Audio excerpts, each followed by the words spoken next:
Semangat pagi, salam anti korupsi. Pada kesempatan kali ini saya ingin membahas mengenai apakah korupsi merupakan kejahatan kerah putih.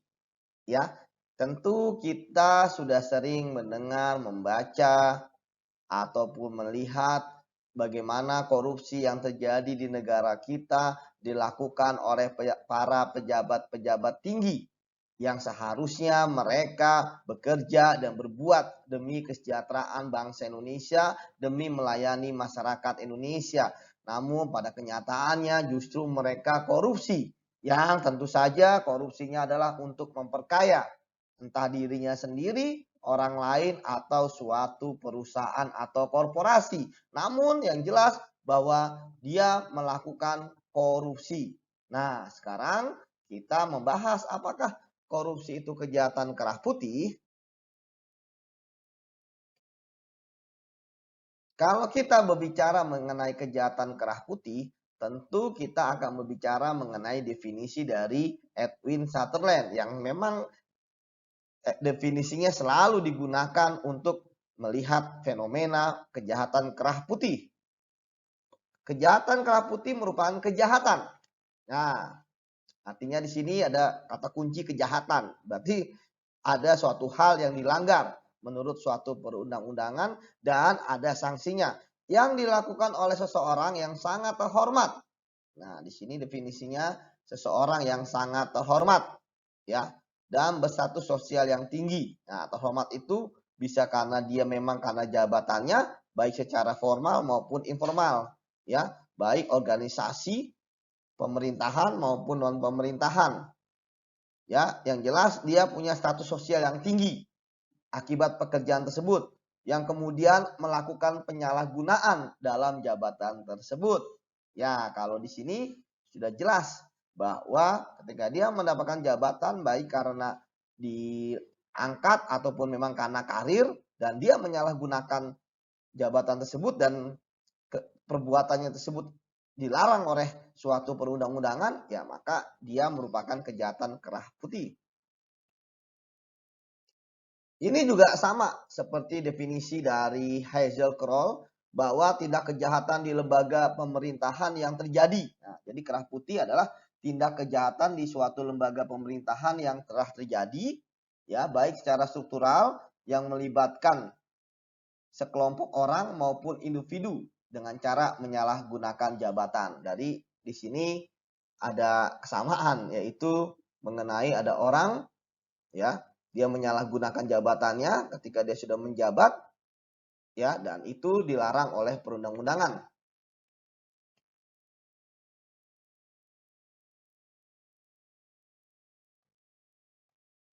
Ya, kita harus membedakan antara white collar crime dan blue collar crime.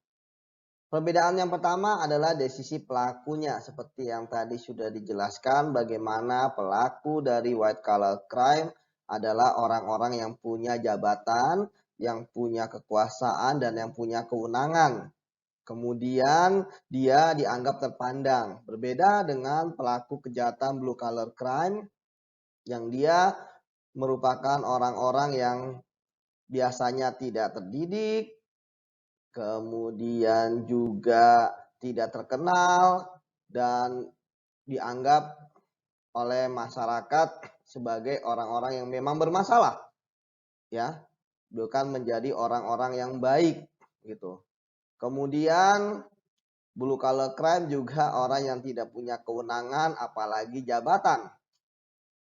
Nah, kemudian mereka juga tingkat kejahatan dari blue collar crime itu tidak terlalu rumit ya, karena biasanya adalah pembunuhan, kemudian pencurian, perampokan, dan kejahatan-kejahatan lainnya. Mungkin yang mereka lakukan ya seperti kejahatan umum juga, ya mereka coba untuk menghilangkan jejak seperti apa, kemudian juga bagaimana mereka berusaha untuk melarikan diri juga dari kejaran aparat dan sebagainya. Tetapi itu relatif lebih mudah lah untuk diungkap dibandingkan dengan pelaku kejahatan kerah putih yang mereka berulang kali berusaha untuk menutupi kejahatannya dengan cara membentuk lapisan-lapisan terhadap perilaku kejahatan maupun aset-aset ataupun harta dari hasil kejahatannya.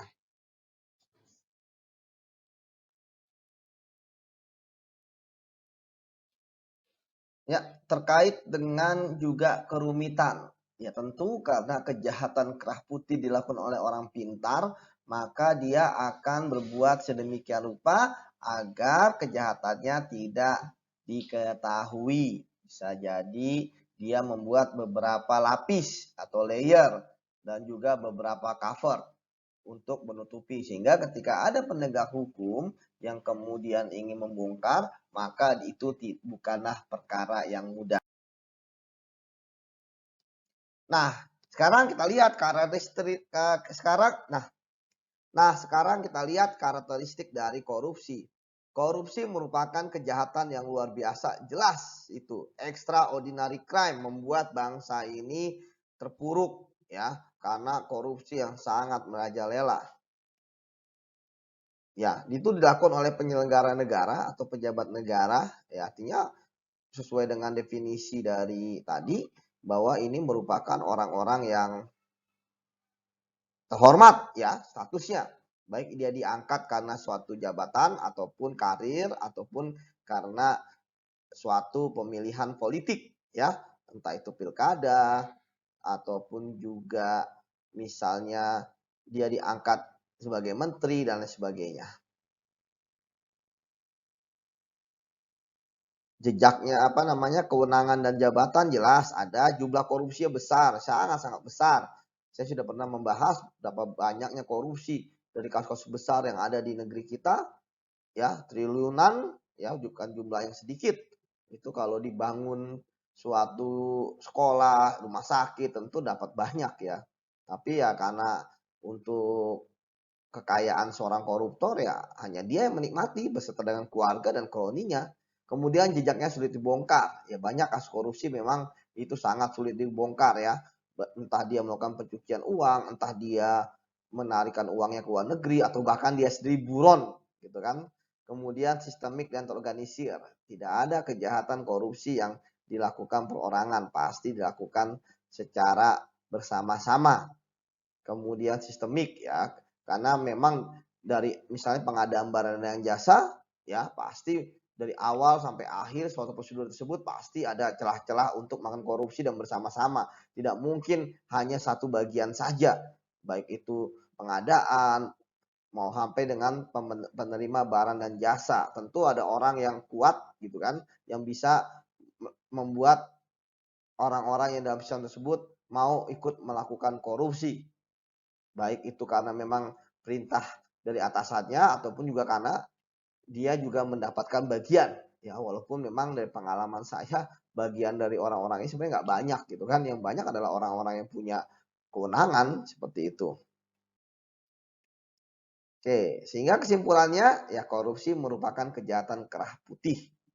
Sehingga tentu dari sini bisa diambil suatu kebijakan atau suatu hal bahwa korupsi tidak boleh dipandang remeh, apalagi sudah menjadi kejahatan yang luar biasa, extraordinary crime.